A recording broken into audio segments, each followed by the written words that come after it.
Hello everyone, यूपीटर plus सी selected UP लेखपाल अभ्यर्थियों को हमारा नमस्कार। जैसा कि आप सभी को पता है कि फाइनली कल की डेट में 2 मई को रिजल्ट आप सभी का अनाउंसमेंट हो चुका है। तो अब सबसे के लिए बहुत ही इंपॉर्टेंट है सर, यूपीटर प्लस सी की जो डॉक्यूमेंट वेरिफिकेशन है ये डेट कब तक आएगी, कब तक पॉसिबल है कि सारे प्रोसेस होंगे। तो बहुत ही इंपॉर्टेंट है ये वीडियो, प्लीज इन तक देखिएगा। पूरी जानकारी आप सभी तक मिल जाएगी कि डॉक्यूमेंट वेरिफिकेशन के लिए कौन कौन से डॉक्यूमेंट्स रिक्वायर्ड है। ठीक है, तो बहुत ज़्यादा मैं एक्स्ट्रा में बात नहीं करने वाले हैं, हर एक तरीके से जो एक्चुअली में जो रियल है, जिसके बिना आपको डीवी जो है इम्पॉसिबल हो सकता है। तो उसके लिए हम पूरे इंपॉर्टेंट डॉक्यूमेंट्स को लेकर के आ चुके हैं, सारे प्रोसेस की बात करेंगे। ठीक है, बिल्कुल डाउट नहीं रहेगा। तो सबसे पहले मैं आप सभी को यहाँ पर अगर कट ऑफ के बारे में बताना चाहूँगा, तो यहाँ पर आप सभी को कट ऑफ देख सकते हैं कि कट ऑफ के आगे आपने देखा ही देखा है। और जिन्होंने वीडियो नहीं देखी, हमारी पिछली वीडियो देख लेना, जो मैंने एक्सपेक्टेड कट ऑफ बताई थी आप सभी के लिए, वो बिल्कुल सेम गई है। केवल कुछ कैटेगरियों में 2 से 3 नंबर का डिफरेंस मिला है बस। ठीक है, बाकी मेरी कैटेगरी में सभी लगभग सेम ही रहेगी। यूआर कैटेगरी में जितना मैंने बताया उतना गई, केवल ईडब्ल्यूएस में थोड़ा सा चेंज देखने को मिला था। ठीक है, चले। और यहाँ पर मैं आपको बता दूं कि जो एक्चुअली में जो कट ऑफ डॉक्यूमेंट वेरिफिकेशन के लिए जो प्रोसेस है, ये सारे डॉक्यूमेंट्स में एक बार आपको डिटेल कर देता हूँ ताकि आपको क्लियर हो जाए। तो देखिए, अगर एप्लीकेशन फॉर्म की बात करते हैं तो आपको एप्लीकेशन फॉर्म जो है वो प्रिंट आउट आपका रजिस्ट्रेशन फॉर्म का ये वही होना चाहिए, ये बहुत ज़रूरी है आपके पास। ठीक है, कम से कम आपने लिया होगा, नहीं किसी प्रकार से अगर आप निकाल सकते हैं तो निकलवा ले, जरूरी है। ठीक है, एप्लीकेशन फॉर्म का जो प्रिंट आउट होता है वो रजिस्ट्रेशन फॉर्म अपने पास तो रख ही ना रखना है। और पेट का स्कोर कार्ड क्या चाहिए, पीटी का स्कोर कार्ड, सभी चीज़ें ओरिजिनल चाहिए। मेरी बात सुनना, अभी आगे बहुत सारे प्रोसेस आपको बताने हैं, बिल्कुल एंड तक देखिएगा। वीडियो अच्छी लगे तो लाइक जरूर कर देना। ठीक है, मैं आपको गाइड करता रहूँगा। और हाँ, किसी प्रकार की प्रॉब्लम है, आपको किसी भी डॉक्यूमेंट से मिसमैचिंग से संबंधित या फिर नाम में मिस्टेक है या फिर स्पेस वगैरह जो भी प्रॉब्लम है, आपको कहीं पर भी कोई त्रुटियाँ लग रही हैं, तो आप सभी कमेंट करके जो बताएंगे मैं आपका रिप्लाई जरूर देने की कोशिश करूँगा। ठीक है, 10th 12th की मार्कशीट, ठीक है, ये हो गए। अगर इसी के साथ साथ आपने ग्रेजुएशन के रखा है, अगर हम ग्रेजुएशन कर रखे हैं तो क्या सर ले जाना अनिवार्य है? तो देखिए, मैं आपको बता दूं, सबसे पहले आपकी क्वालिफिकेशंस वो चेक की जाती हैं जो क्वालिफिकेशंस नेसेसरी है, जैसे कि 12th से होता है। ठीक है, तो 12th के बाद से 10th या 12th ये जरूरी होता है आपके पास। ये जरूरी नहीं कि आपने ग्रेजुएशन कर रखा है तो ग्रेजुएशन कंपलसरी ही है। ले आपकी इच्छा है तो जाके अटैच्ड कर सकते हैं। अगर आपकी इच्छा नहीं है, अटैच करना बहुत ही जरूरी, क्वालिफिकेशन के अकॉर्डिंग आपकी जो मान प्रमोशंस वगैरह होते हैं तो वो आगे चल के काफ़ी ज़्यादा काम आते हैं, तो आप अटैच जरूर कर देंगे। ठीक है, अगर आपने जितने भी डिग्रीज कर रखे हैं या फिर 12th के बाद जो भी आपने कर रखा है वो जरूर अटैच कर सकते हैं, ये कॉमन है। ठीक है, बाकी 10th and 12th is that important for the DV. ठीक है, तो और डॉक्यूमेंट डोमिसाइल सर्टिफिकेट्स में बात करता हूं तो डोमिसाइल सर्टिफिकेट्स ये क्या है, मूल निवास जो आपके हैं, ये मूल निवास आपका उत्तर प्रदेश का आपके पास होना चाहिए। वो कब का होना चाहिए ये भी बात जरूर जान लीजिए, एक एक पॉइंट्स हम क्लियर करेंगे। वो भी सारे ओरिजिनल्स, और इसके आपको कम से कम 2 सेट में फोटो कॉपीज भी लगेंगे। ठीक है, 2 सेट में करवाना है। और देखिए, डोमिसाइल की मैं बात करूं, चाहे डोमिसाइल हो वो चाहे रजिस्ट्रेशन की मैं बात करता हूं, तो ये आप सभी के कब के मान्य होंगे, चाहे आपके caste certificate SC ST OBC हो, और ये जो होते हैं क्या बोलते हैं इसको, PWD वाले, सॉरी EW सर्टिफिकेट, इनका भी, विकलांग वाले, ये सारे जितने भी डॉक्यूमेंट्स होंगे जब आपने फॉर्म भरा था, उस फॉर्म के लास्ट डेट से 28 जनवरी था, तो 28 जनवरी था, तो लास्ट डेट से पहले का ही डॉक्यूमेंट्स आपके पास सर्टिफिकेट होना चाहिए। जो मूल निवास हो, चाहे वो कास्ट हो या तो आपका डोमिसाइल सर्टिफिकेट हो, इन सारी चीज़ों के प्रमाण पत्र की बात करते हैं तो आपका पहले का ही होना चाहिए। आप सोच रहे हो नया काम लगेगा तो नया ज़्यादा यहाँ पर अटैच नहीं कर सकते हो। अगर हाँ कर भी दोगे तो हालांकि दिक्कत थोड़ा हो सकती है, बट इतनी भी ज़्यादा प्रॉब्लम नहीं आएगी। अब जिनके नाम में मिस्टेक है वो भी बात करेंगे, काफ़ी लोगों के नेम, डेट ऑफ बर्थ, ये सारी मिसमैचिंग होगी, या फिर किसी फादर नेम में या किसी की कोई भी और रिसोर्स चेक किए जाएंगे, वो सारी चीज़ें हैं। ठीक है, यहाँ पर देखो, और फोटो की बात करते हैं तो फोटो आपको ले जानी है। कोशिश ये करेंगे जो आपने फोटो लगाई थी फॉर्म में, ठीक है, एप्लीकेशन फॉर्म में जो फोटो लगाई थी, कोशिश करेंगे कि वो वाली फोटो अगर आपके पास है तो ले जाए। अगर आपके फॉर्म में है या फिर कलर प्रिंट अगर रखा होगा तो उसकी फोटोज आप बनवा लीजिएगा। कोशिश ये कीजिए कि आपके उस समय का है तो बहुत ही बढ़िया है। ठीक है, करेक्टर सर्टिफिकेट की बात करते हैं, करेक्टर सर्टिफिकेट देखिए 2 गजेटेड ऑफिसर से द्वारा प्रमाणित करवाना है। ये देखिए आपको बनवा लेना है, लेकिन ये देखिए थोड़ा समय लग जाएगा आपसे, इसलिए पहले से आप बनवाने की कोशिश कीजिए। लेकिन डीबी में कंपल्सरी नहीं होता, लेकिन आपको डॉक्यूमेंट वेरिफिकेशन के समय या फिर पुलिस वेरिफिकेशन जो बाद में होता है, ठीक है, तो उस सभी में आप सभी का ये चीजें डॉक्यूमेंट्स इसकी रिक्वायर्ड होती है, हालांकि बनवा के रख लेना बहुत ही जरूरी है। और देखिए, इन सभी के डॉक्यूमेंट्स के अलावा आपको आईडी प्रूफ मैं तो इसमें आपको जो दिख रहा है ये इंपॉर्टेंट डॉक्यूमेंट्स की मैं बात किया हूँ। बाकी आपको एक आईडी प्रूफ भी ले जाना है, जो कि आईडी प्रूफ जो भी आपने पैन कार्ड, आधार कार्ड जो भी आपने अटैच्ड किया होगा, ठीक है, एप्लीकेशन फॉर्म में, वो आपको ले जाना है वहाँ पर। ये कंपल्सरी है, ये तो ले जाना है। और इसके अलावा जो लोग बहुत ज़्यादा ढेर सारे डॉक्यूमेंट्स बता देते हैं, वो ऐसा कुछ भी नहीं है। जो इंपॉर्टेंट डॉक्यूमेंट्स कुछ इस प्रकार से रहते हैं। बाकी आपके पास जितने भी डॉक्यूमेंट्स हैं आप कोशिश करेंगे ले जाएंगे, ठीक है। और ट्रिपल सी की सबसे बड़ी बात है, यहाँ पर मैं आपको बता दूं कि ट्रिपल सी सबसे बड़ा क्वेश्चन लोगों के मन में अभी भी है।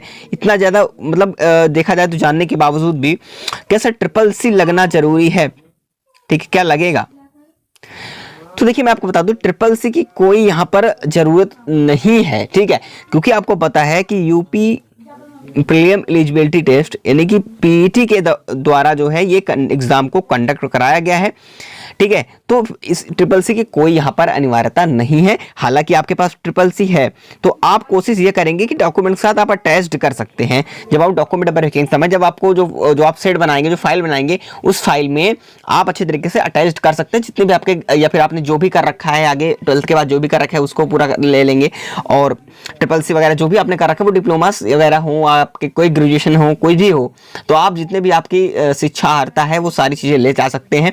हालांकि वहाँ पर उससे काफ़ी ज़्यादा बाद में लाभ आपको हो सकता है, ठीक है। लेकिन आपको मिस्टेक कहाँ पे नहीं करनी है भी जान लीजिए। अब बात आती है नेम की। तो सर नेम में मिस्टेक हो तो हम क्या करेंगे।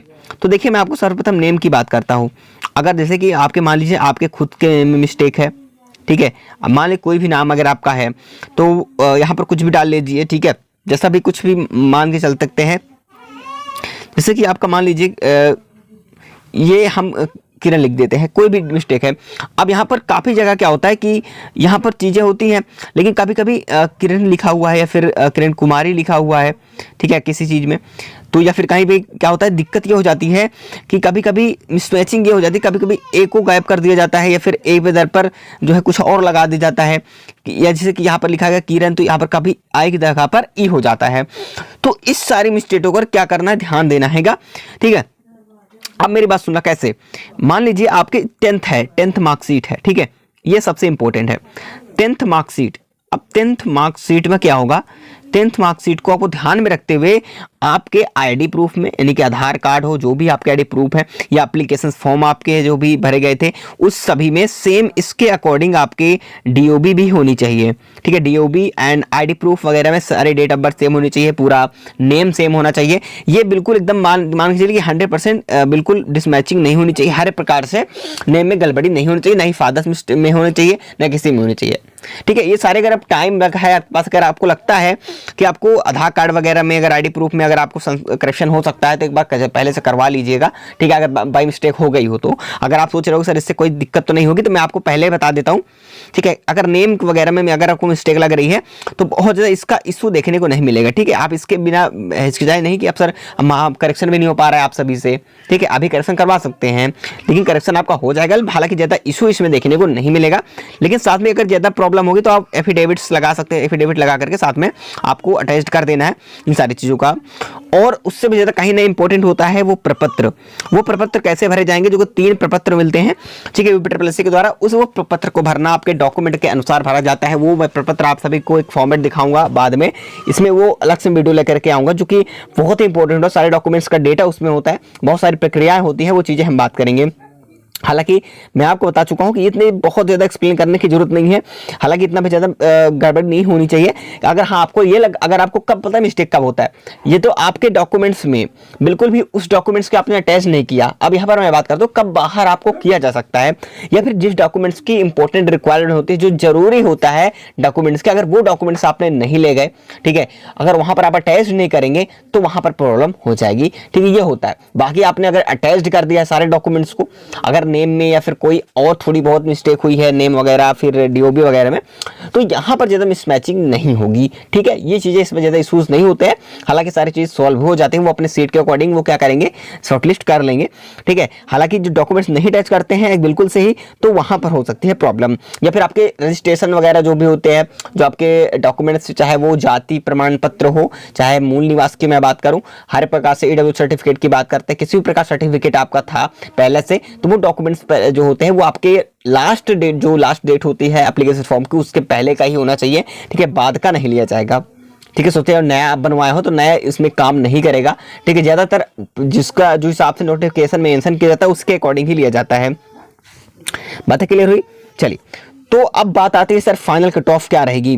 तो मैं फाइनल कट ऑफ के बारे में, आप देखिए, आपको मैं इस वीडियो तो ज़्यादा लंबी हो जाएगी इसलिए मैं बात करूंगा। हालांकि फाइनल कट ऑफ के बारे में मैं एनालिसिस करने के बाद ही आप तक फाइनल कट ऑफ लेकर के आऊंगा।